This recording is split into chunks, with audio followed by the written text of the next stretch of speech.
Hi hello வணக்கம். இது உங்கள் சினிமா ப்ரோ.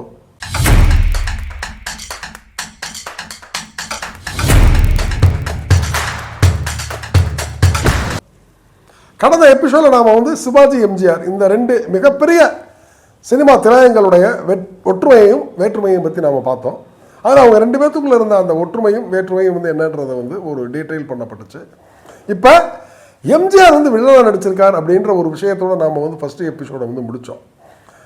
ஆமாங்க, எம்ஜிஆர் வந்து வில்லனாக நடிச்சிருக்காரா அப்படிங்கிறத வந்து எம்ஜிஆருடைய ரசிகர்களால் வந்து ஏற்றுக்கவே முடியாது. ஏன்னா எம்ஜிஆர் நடித்த 136 திரைப்படங்கள்லையுமே வந்து அவர் ஹீரோவாக தான் நடிச்சிருக்கார். அப்படின்னு இருக்கிறப்ப சிவாஜி அப்படி இல்லை. அவர் பல படங்களில் வந்து அவர் வந்து கேரக்டராகவே வந்து வாழ்ந்ததுனால பல படங்களில் வந்து அவர் வில்லனாக நடிச்சிருக்காரு. புதிய பறவையெல்லாம் கிட்டத்தட்ட வந்து ஒரு ஆன்டி ஹீரோ ஸ்கிரிப்ட் தான் அது. அப்படி பார்க்குறப்ப வந்து எம்ஜிஆர் வந்து வில்லனாக நடிச்சிருக்கார். அந்த ரெண்டு படத்தையும் டைரக்ட் பண்ணது யாருன்னா அவருடைய ஆஸ்தான டைரக்டரான பா நீலகண்டன் தான் டைரக்ட் பண்ணார். அதில் முதல் திரைப்படம் எதுன்னு பார்த்தோம்னா நீரும் நெருப்பும். இந்த நீரும் நெருப்புங்கிற திரைப்படத்தில் எம்ஜிஆர் வில்லனாக நடிச்சிருந்தார். ஆமாம், அவர் ஜெயலலிதாவை வந்து ரொம்ப விரும்பி காதலிப்பார். ஆனால் ஜெயலலிதா வந்து கதையில் வர்ற இன்னொரு அழகான எம்ஜி ராமச்சந்திரன் கேரக்டரை வந்து காதலிக்கல. இப்போ அண்ணனுக்கும் தம்பிக்குமான ஒரு நெருக்கமான உறவு என்னென்னா, அண்ணன் என்ன நினைக்கிறாரோ அது வந்து அப்படியே வந்து இன்னொரு எம்ஜிஆருக்கு வந்து ரியாக்ட் ஆகும். இவருக்குள்ளே காதல் உணர்வு வர்றது மாதிரி அவருக்குள்ளே காதல் உணர்வு வரும். அது மாதிரி ஜெயலலிதா கதாபாத்திரம் வந்து முதல்ல வந்து அந்த வில்லன் கதாபாத்திரத்தை தான் பார்த்துருப்போம். அப்படி வில்லன் கதாபாத்திரத்தை தான் வந்து நல்லவேன்னு நினச்சி கட்டிப்பிடிப்பாங்க. அங்கே வந்து அவருக்கு வந்து இவ்வளோதான் நம்ம கல்யாணம் பண்ணணுன்ற அந்த ஏக்கம் இருக்கும். அதில் வந்து எம்ஜிஆருக்கு வில்லனாக நடிச்சிருந்தார். அந்த படம் வந்து ஒரு ஆவரேஜ் படம் தான், ஆனால் பக்கா கமர்ஷியலான திரைப்படம். அந்த திரைப்படம் தான் பின்னாட்களில் வாலிங்கிற ஒரு திரைப்படம் வந்தது அஜித்குமார் நடித்த படத்தில். மற்றொரு திரைப்படம் எதுன்னு பார்த்தோம்னா நினைத்ததை முடிப்பவன். நினைத்ததை முடிப்பவன் படத்தில் வந்து எம்ஜிஆர் வந்து சிகரெட் பிடிக்கிற மாதிரிலாம் ஒரு காட்சி இருக்கும். Sundar, you fool. I am Honorable Ranjit. Funny fellow, huh?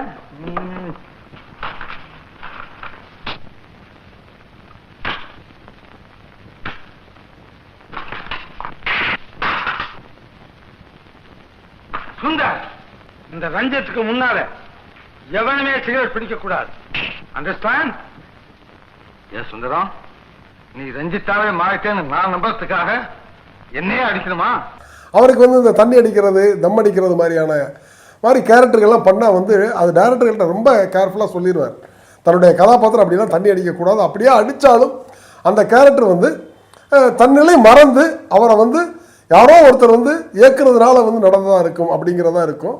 ஒளி விளக்கு படத்தில் வந்து ஒரு தண்ணி அடிச்சுட்டு வந்து ஒரு பாட்டு ஒன்று இருக்கும். ரொம்ப எக்ஸலண்ட் சாங் அது. பொருள் வேண்டி திருடச் செல்வாய், பெண்ணை பெற வேண்டி விலையை சொல்வாய், துணிவோடு உயிரை கொள்வாய், எதற்கும் துணையாக மறுவை கொள்வாய், கேட்டால் நான் தானே மனிதன் என்பாய், தைரியமாக சொல் நீ மனிதன் தானா. அவரை வந்து எம்ஜிஆரே புத்திமதி சொல்கிறது மாதிரி 5-6 எம்ஜிஆர்கள் தோன்றி எம்ஜிஆருக்கு வந்து புத்திமதி சொல்கிறது மாதிரி வந்து ஒரு படைப்பு இருக்கும். அது வந்து அன்னைக்கு மிகப்பெரிய டெக்னாலஜியாக பேசப்பட்டுச்சு.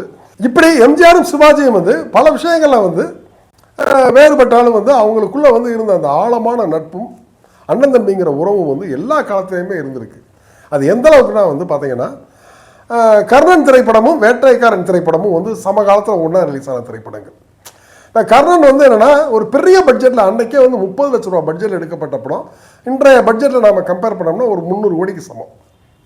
ஆனால் வேட்டைக்காரன் திரைப்படம் வந்து வழக்கமாக வந்து தேவர் ஃபிலிம்ஸ்க்காக வந்து எம்ஜிஆர் வந்து எப்போதுமே தேவர் படத்தில் வந்து நடிக்கிறப்ப மட்டும் எம்ஜிஆருடைய டேட்ஸ் வந்து பக்காவாக ஷெட்யூல் பிளான் பண்ணி அந்த படத்துக்கு வந்து எம்ஜிஆர் எத்தனை நாள் டேட் தந்தாலும் அந்த டேட்டை வந்து ஒரு நாள் கூட யூஸ் பண்ணாமல் விட்டுறதில்லை. அதே மாதிரி எம்ஜிஆரும் ரொம்ப கரெக்டாக தேவருக்காக வந்து அவருடைய கால் ஷீட்டை வந்து மிஸ் பண்ணாமல் வந்து நேரத்துக்கு தவறாமல் வந்து கொடுத்துருவார். காரணம் என்னென்னா எம்ஜிஆர் வந்து சாதாரண துணை நடிகராக இருந்த நாட்களில், எம்ஜிஆர் வாழ்க்கையில் துவண்டு போயிருந்த நாட்களில் தேவர் தான் வந்து எம்ஜிஆரை வந்து நீ நிச்சயமாக நல்ல இடத்துக்கு வருவ ராமச்சந்திரா, உனக்கு வந்து ஒரு அற்புதமான எதிர்காலம் இருக்குது அப்படின்னு சொல்லி ரொம்ப எனர்ஜி டானிக் கொடுத்ததுனால எம்ஜிஆர் வந்து தன்னை வந்து பெரிய இடத்துக்கு போன பிறகு தொடர்ந்து வந்து தேவருக்கு படம் கொடுத்ததுக்கான அடிப்படை காரணமே வந்து தன் வாழ்க்கையில் மிக முக்கியமாக தான் துவண்டு போயிருந்த நேரங்களில் தனக்கு வந்து நம்பிக்கை எனர்ஜி கொடுத்தது தான். அப்படிங்கிறதுனால தேவர் ஃபிலிம்ஸ்க்கு வந்து அவர் வந்து எப்பயுமே டேட் கொடுத்தாலும் அதை மிஸ் பண்ண மாட்டார். அப்படி எடுக்கப்பட்ட வேட்டைக்காரன் திரைப்படம் 22 நாளில் வந்து மொத்த படத்தை முடிச்சு அந்த படம் ரிலீஸ் ஆகுது. பெரிய பிரம்மாண்டமான பட்ஜெட்டில் வந்து எடுக்கப்பட்டு கர்ணன் ரிலீஸ் ஆகுது. கர்ணனுடைய பட்ஜெட்டுக்கு வந்து அது 100 நாளை கடந்து ஓடி இருந்தாலும் அந்த படம் வந்து அந்த படத்தோட பட்ஜெட்டுடைய ஸ்டாண்டர்டுக்கு அந்த படம் வந்து கலெக்ஷன் வந்து கொஞ்சம் கம்மியாக தான் இருந்துச்சு. ஆனால் வேட்டைக்காரன் அதிரி புத்திரி ஹிட் ஆச்சு. வேட்டைக்காரன் படத்தோட வந்து கர்ணன் படம் வந்து போட்டி போட்டு வந்து வேட்டைக்காரன் வந்து பெரிய கலெக்ஷன் பண்ணியிருக்கின்ற போது எம்ஜிஆர் கர்ணன் படத்தை பார்த்துட்டு ரொம்ப சங்கடப்பட்டாராம். என்னன்னா தம்பி கணேசன் வந்து கர்ணன் கதாபாத்திரமாக வாழ்ந்திருக்கையில் கர்ணன் திரைப்படத்தை வந்து நாம் ஒரு வேட்டைக்காரன் ஒரு சாதாரண கமர்ஷியல் படம் வந்து பெரிய கலெக்ஷன் பண்ணிடுச்சு அப்படின்னு சொல்லிட்டு சிவாஜிகிட்ட வருத்தமே பட்டிருக்காரு. ஏன் தம்பி நீ வந்து என்கிட்ட ஒரு வார்த்தை சொல்லியிருக்க கூடாதா, நான் வந்து கர்ணன் ஒரு படத்தில் நடிச்சிருக்கேனே, உங்கள் படத்தை கொஞ்சம் தள்ளி விடுங்கண்ணே அப்படின்னு சொல்லி நான் நிச்சயமாக தேவர்கிட்ட பேசி உங்கள் படத்தை வந்து தள்ளி விட்டுருப்பேன். இவ்வளோ அற்புதமான ஒரு திரைப்படத்தை வந்து வேட்டைக்காரங்கிற ஒரு படம் வந்து வசூலில் முந்திருச்சுங்கிறது எனக்கே சங்கடமாக இருக்குது அப்படின்னு சொன்னாராம். அதே மாதிரி ராஜராஜ சோழன் திரைப்படம் வந்து பார்த்தோம்னா தென்னிந்தியாவிலே முதல்ல வந்து சினிமாஸ்கோப்பில் எடுக்கப்பட்ட முதல் திரைப்படம். அந்த படமும் ஒரு பிரம்மாண்டமான திரைப்படம். அது சிவாஜி கணேசன் நடித்து வந்து பெருசாக இருந்துச்சு. அந்த திரைப்படம் வந்து ப்ரொஜெக்ஷனுக்கு வந்து சிவாஜியை வந்து அந்த படம் வந்து எல்லாரையும் கூப்பிட்டு வந்து போட்டு காட்டுற மாதிரி எம்ஜிஆருக்கும் போட்டு காமிச்சார். அப்படி போட்டு காமிக்கையில் வந்து எம்ஜிஆர் படத்தை வந்து பார்த்து வானலாக புகழ்ந்துட்டு சிவாஜிகிட்ட ராஜராஜ சோழனாவே நீ வாழ்ந்திருக்க தம்பி அப்படின்லாம் சொல்லிட்டு போயிட்டு நான் வீட்டுக்கு போயிட்டு வந்து உனக்கு ஒரு ஃபோன் பண்ணுறேன், அந்த ஃபோனை நீ கட்டாயம் அட்டன் பண்ணு அப்படின்னு சொல்லியிருக்காரு. அதே மாதிரி சிவாஜி வீட்டில் வந்து தன்னுடைய டெலிஃபோன் பக்கத்துலேயே உட்காந்துருக்கையில் வந்து ஃபோன் அடிக்குது. எம்ஜிஆர் ஃபோன் பண்ணுறாரு. அப்போ என்ன சொல்கிறாரா, தம்பி ராஜராஜ சோழன் மிக அற்புதமான படமாக தான் வந்திருக்கு, ஆனால் அந்த படம் வந்து பெரிய வெற்றி பெறாது அப்படின்னு என் உள் மனசுக்கு தோணுது. படத்தை வந்து நீ வந்து ஏரியா எதுவும் விநியோகம் பண்ணியிருக்க அப்படின்னு கேட்கல வந்து ஆமாண்ணே சிட்டி நான் தான் ரிலீஸ் பண்ணுறேன் அப்படின்னு. அப்படியா யாருக்காவது வந்து கிடைச்சா அந்த படத்தை வந்து தள்ளி விட்டுரு தம்பி, படம் பெரிய வெற்றி பெறாது அப்படின்னாராம். ஏன் அப்படி சொல்கிறீங்க அப்படின்ற போது, அப்போ ராஜராஜ சோழனுடைய வரலாறு பார்த்தோம்னா இங்கேருந்து கடாரம் இதெல்லாம் வந்து வெற்றி கொண்டு இலங்கையெல்லாம் போய் வந்து ராஜராஜ சோழன் வந்து ஒரு பெரிய வெற்றியை உருவாக்கியிருக்கான். பல போர்களை சந்தித்த ராஜராஜ சோழன் வந்து கடாரம் கொண்டான் அப்படின்லாம் வந்து நம்ம வரலாறில் வந்து பேசப்பட்டிருக்கு. ஆனால் கதையில் வந்து ஒரு இடத்துல கூட நீ வந்து பெருசாக வந்து வாள் சண்டை போடவே இல்லை. ஆனால் ராஜராஜ சோழனாவே வாழ்ந்திருக்க தம்பி, அது வந்து கனெக்ட் ஆகுமான்னு தெரியலை அப்படின்னு எம்ஜிஆர் வந்து சமயோஜிதமாக கணிச்சு சொன்னார். அவர் சொன்னது மாதிரி தான் ராஜராஜ சோழன் வந்து ரிலீஸ் ஆகலை வந்து ஒரு வெற்றி படமாக இருந்துச்சு. ஆனால் ஒரு பெரிய அந்த படத்துக்கு இருந்த அந்த ஸ்பெஷல் அக்கேஷனலான சினிமாஸ்கோப்பெல்லாம் தாண்டி அது வந்து மாபெரும் வெற்றி படம்னு சொல்கிற அளவுக்கு இல்லை.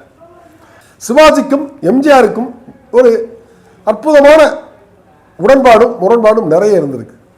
அதே மாதிரி தான் டைரக்டர் ஸ்ரீதர் சிவாஜியை வச்சு நிறைய திரைப்படங்கள் அவர் இயக்கியிருந்தாலும் அவருடைய கடைசி நாட்களில் வந்து அவர் கீழே விழுந்து கிடைக்கல வந்து அவரை வந்து பெரிய லெவலில் ஜெயிக்க வச்சதுன்னு பார்த்தோம்னா எம்ஜிஆரை வச்சு அவர் டைரக்ட் பண்ண உரிமை குரல் திரைப்படமும் மீனவன் திரைப்படமும் அண்ணாணியின் தெய்வம் திரைப்படம் தான்.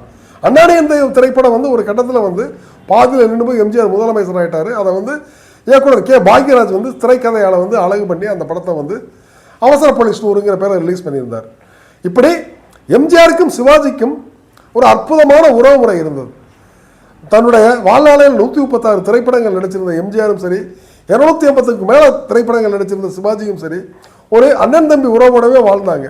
அவங்களுக்குள்ள பிரிவுகள் என்பது வந்து ரசிகர்களோட பார்வையில் தான் இருந்ததை ஒழிய அண்ணன் தம்பியாக வந்து கடைசி வரை ஒரு ஒற்றுமையோடு தான் வாழ்ந்தாங்க. இதில் மிக முக்கியமான விஷயம் என்னென்னா, எம்ஜிஆர் தன்னுடைய கடைசி முதலமைச்சரான பிறகு வந்து மரணத்திற்கு முன்னாடி அவர் கலந்துக்கிட்டு ஷீல்டு கொடுத்து வந்து வெகுமதி பண்ணது வந்து பார்த்தோம்னா சிவாஜி நடித்த ஜல்லிக்கட்டு திரைப்படத்துக்கு தான். அந்த திரைப்படத்துடைய வெற்றி விழாவில் வந்து எல்லா டெக்னீஷியனுக்கும் வந்து ஜல்லிக்கட்டு படத்தில் ஷீல்டு கொடுத்துட்டு சிவாஜியை கட்டி பிடிச்சி ஆரத்துலையும் முத்தமெல்லாம் கொடுத்து அதற்கு பிறகு எம்ஜிஆர் வந்து மரணமடைஞ்சார். இப்படி எம்ஜிஆரும் சிவாஜியும் சினிமா என்கிற உறவில் அரசியலுங்கிற ஒரு உறவில் வேறு வேறாக இருந்தாலும் ஆனால் ரெண்டு பேரும் ஒரு சகோதர பாசத்தில் வந்து ஒரே மாதிரியான அண்ணன் தம்பியாக தான் வாழ்ந்தாங்க. இது மாதிரியான பல சுவாரஸ்யமான பல வீடியோக்களை நீங்கள் தொடர்ந்து பார்ப்பதற்கு நமது சினிமா ப்ரோ சேனலை நீங்கள் தொடர்ந்து பாருங்கள், சப்ஸ்கிரைப் பண்ணுங்கள், உங்களுடைய நட்பு வட்டங்களுக்கு ஃபார்வர்ட் பண்ணுங்கள், உங்களது கருத்துக்களை தாருங்கள். என்றென்றும் நன்றிகளும் நவரத்னம் நவபாரதி. இது உங்கள் சினிமா ப்ரோ. நன்றி, வணக்கம்.